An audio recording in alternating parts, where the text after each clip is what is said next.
racially motivated violent extremism, specifically of the sort that advocates for the superiority of the white race, is a persistent, evolving threat.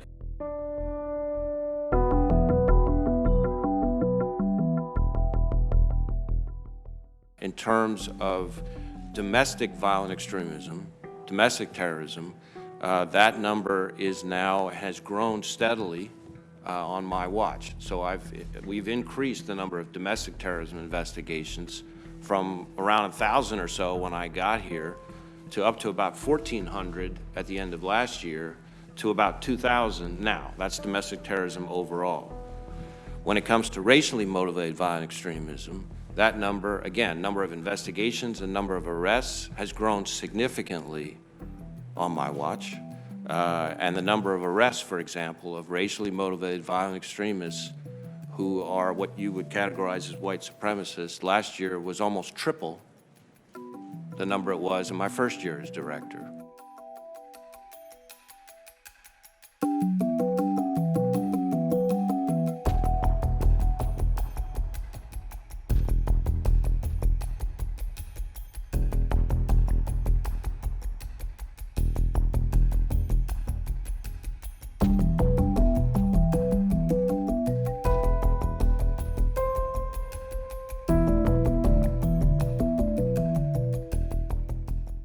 Do you stand by your previous testimony that white supremacist extremism is the dominant, most persistent source of domestic terrorism threats we face today?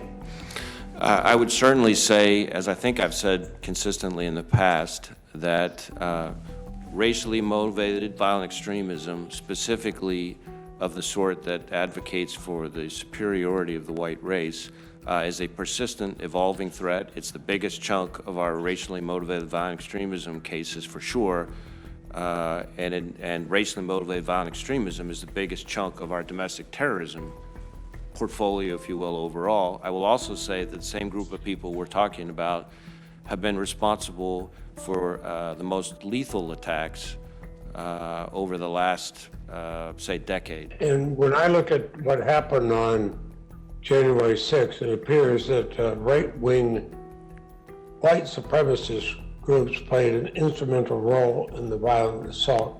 Is that your conclusion also? A large and growing number of the people that we have arrested so far in connection with the 6th are what we would call militia violent extremism, militia violent extremists, and then there have been some already that have emerged who I would have put in the racially motivated violent extremist bucket, again advocating for the superiority of the white race.